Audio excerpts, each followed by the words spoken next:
আবু বকর সিদ্দিক রাদিয়াল্লাহু তাআলা আর আল্লাহর রাসূল সাল্লাল্লাহু আলাইহি ওয়াসাল্লাম মদিনার মসজিদে নববীতে বসে বসে গল্প করতেছে। গল্প করা অবস্থায় হঠাৎ আবু জাহেল আইছে। আবু জাহেল আইছে, আইসা ওই আবু বকর কি একা একা বসে বসে কি করো না? তোমার নবী কই, তোমার মুহাম্মদ কই? তো আমি দেখি আমার পাশে আমার নবী বসা, আমার রাসূল বসা। তো তুই না দেখলে কি আকবাল কি আমার করছে না তোর করছে? আমি তো দেখি আমার রাসূল আমার পাশে, তো আমি তো দেখি না, তুই দেখলে কেন নয়? কি কথা বুঝেন না? হ্যাঁ,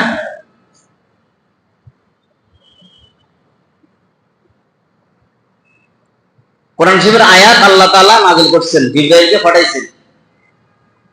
কোরআন শরীফের আয়াত নাযিল হইছে, ওয়াইজা ক্রাআতাল কুরআনা জাআলনা বাইনাকা ওয়া বাইনাল লাযিনা লা ইউমিনুনা বিল আখিরাতি হিজাবাম মাসতুরা। আবু জাহিল আর আল্লাহর রাসূলের মাঝখানে আল্লাহ তাআলা পর্দা, প্রাচীর, একটা দেওয়াল দিয়ে দিয়েছে, যাতে আল্লাহর রাসূলকে আবু জাহিল না দেখে।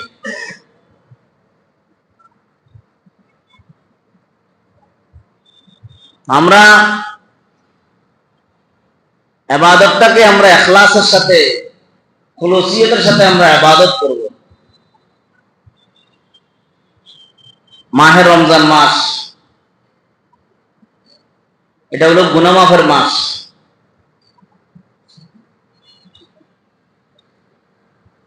সংযমের মাস।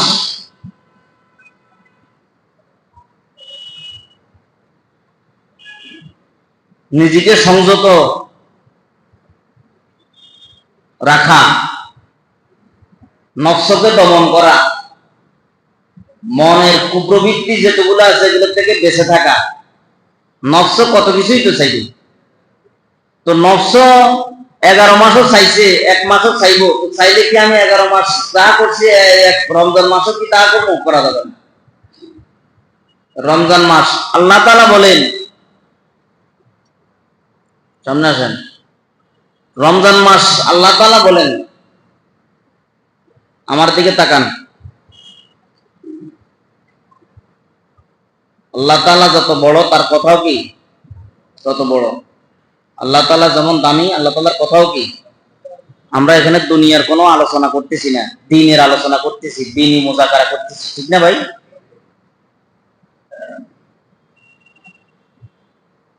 আল্লাহ তাআলা যদি সমস্ত পৃথিবীর মানুষকে যদি মাফ করে দেয়, কেউ কি প্রশ্ন করতে পারবে আপনি কেন মাফ করলেন?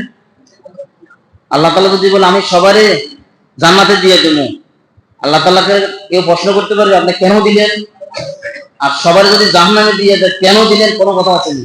এটা আমার ইচ্ছে, এটা আমার ইচ্ছে, আমি আমার মনে যা জানি তা করব, আমার মনে যা হিসাবে আমি তাই করব। তো আল্লাহ তাআলার ইচ্ছা মান চাহাম, আল্লাহ তাআলার ইচ্ছে এটা নয় যে আল্লাহ তাআলা বান্দাকে জাহান্নামে দিবে, এই জন্য নয়, এটা আল্লাহ তাআলার এরাদা নয়।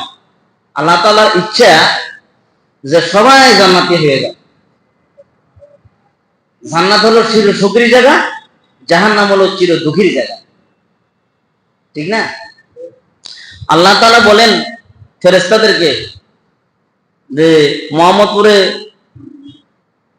মোহাম্মদপুর, আদাবর, ওয়াশপুর, আরো যে যে যে সাদল হাউজিং, মেট্রো হাউজিং বা আরো বসিলা, বেড়িবাদ যেটা আছে আর কি, যত জায়গায়, তো বলে যে সবাই যদি নামাজ পড়ে, ফজর নামাজ পড়তেছে দেখলাম, সাহারির সময় সবাই উঠে গেছে। শব্দ হলো সাহারি, তাসাহারু। একটা হচ্ছে সেহের, সেহের মানে জাদু, আর সাহার মানে শেষ রাত্রে যেটা আমরা সাহারি খাই। একটা হচ্ছে সেহের, সেহের অর্থ কি জাদু, আর সাহার অর্থ কি সাহারি, যেটা আমরা ভোর রাত্রে আমরা কি যেটা খাই। শব্দ বেশ কম হলে অর্থ পরিবর্তন হয়ে যাবে, মনে থাকবে। তাসাহারু, তোমরা সাহারি করো, সাহারি খাও। কেন? ফাইন্নাহু তাসাহারা বিল বারাকা, সাহারির মধ্যে বরকত রয়েছে। সাহারির আগে বা পরে, সাহারি খাওয়ার আগে 2 রাকাত 4 রাকাত করে, 2 রাকাত 2 রাকাত করে নিচে 4 রাকাত, উপরে যত রাকাত মনে চায় তাহাজ্জুদ পড়েন।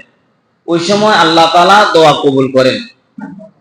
ইফতারের সময় ইফতারকে সামনে রেখে, সময় হয় নাই, ইফতার সামনে নিয়ে বসে আছে, সে চাইলে খেয়ে ফেলতে পারবে, কিন্তু আল্লাহ তাআলার ভয় করে সে খাচ্ছে না।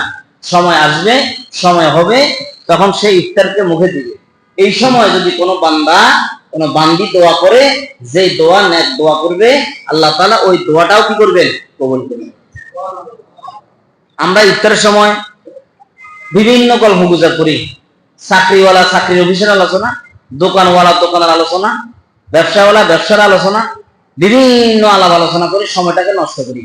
কিন্তু ওই সময় কথা না বলে চুপচাপ, হাদিসের মধ্যে আসছে ইয়া ওয়াসিআল ফাযলি ইগফিরলি, ইয়া ওয়াসিআল ফাযলি ইগফিরলি, এই দোয়াটা বেশি বেশি পড়া। আর দোয়া, হাত তুলে দোয়া করা। আল্লাহ, ইফতারকে সামনে রেখে এখনো সময় হয় নাই, তোমার ভয়, জাহান্নামের ভয়ে ইফতার এখনো করি নাই। আল্লাহ, আমার এই আশা পুরা করো, এই আশা পুরা করো, এই আশা পুরা করো, এই আশা পুরা করো, এই আশা পুরা করো, এটা পুরা করো, এটা পুরা করো, আমার এই জরুরত মিটাই দাও। আল্লাহ তাআলার ওয়াদা আছে, আল্লাহ তাআলা বলে ওই ওয়াদা আমি তোমার আশা, তোমার নেক আশাগুলো আমি পুরা করে দিব। তো যেটা বলতে চাইছিলাম, বলে যে বান্দায় ফজর ঘটছে, ফেরেশতাদেরকে বলে যাও ফজর নামাজ পড়ছে যেহেতু